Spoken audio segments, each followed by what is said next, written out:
Well, several members of the Toronto chapter of Khalsa Aid Canada left for Poland last Friday to go and help Ukrainian refugees. For more on the work they're doing, we're joined now by Gurpratap Singh Tour. Gurpratap, thank you so much for joining us. You've been there almost a week now. Can you tell us what it's been like, what you're seeing, what you're doing to help? Thank you for covering this. You were kind enough to cover this when we were leaving. So we have been here for a week. We are currently in Warsaw at the Warsaw Expo, which is the largest refugee center in Poland. It houses about 7,500 to 8,000 refugees on average daily. And our team here has been the only team that's been providing hot meals, because most of the meals that are the refugees that are consuming are prepackaged meals.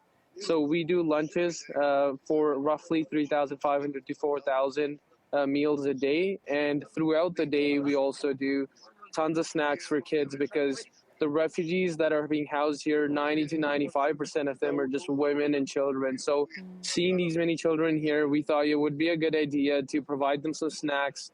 So all day we do different kinds of snacks for them. We would do small pastas, we do fries, all different kind of snacks, and that's what's going on here. Our team was in Medyka last night at the border, and we're seeing some numbers there dwindle down as more and more refugees are in Warsaw currently.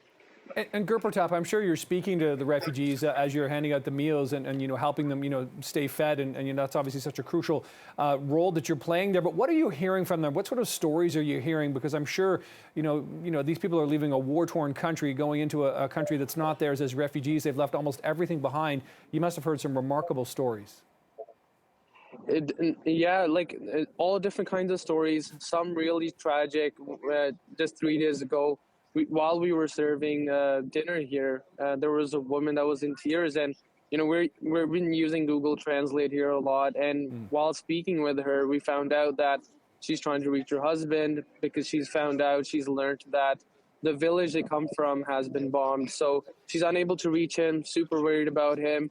But kids here, we talk to them. They want to ask us about where we come from, about Canada. They tell us stories about which villages they come from, which towns and cities they come from. They tell us about their friends, how they miss their friends, and the stability they had with school. So they miss that. But, we spend a good time with them in the evening after we're done serving the meals. We spend about an hour playing volleyball or football, soccer with them. And the kids are super excited and happy to see us. And they always, on our phones, we're showing them videos of our cats and dogs and our lives in Canada. And they're really excited because, they see some sense of normalcy with that, and it's not so gloomy for them.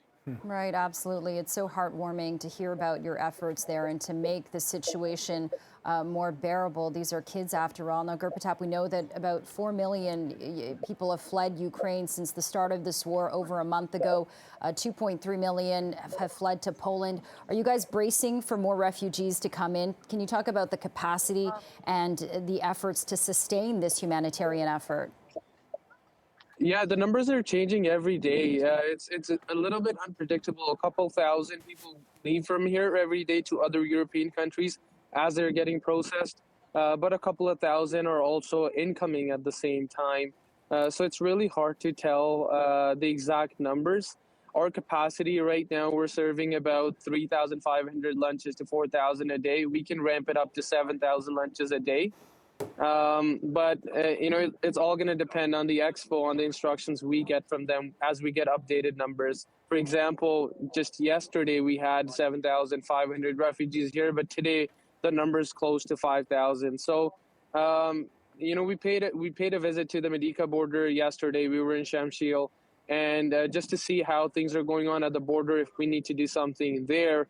But after assessing the site, we even saw a few people actually crossing over to Ukraine, like families crossing back into Ukraine, going back to their towns that probably live closer to the border. So there's not a huge influx of refugees coming in right now.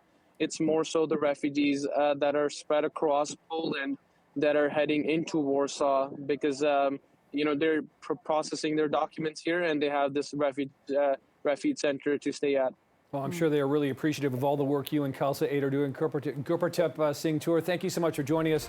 Congratulations on the work you're doing, and please keep it up. Thank you. Thank you. Thank you so much.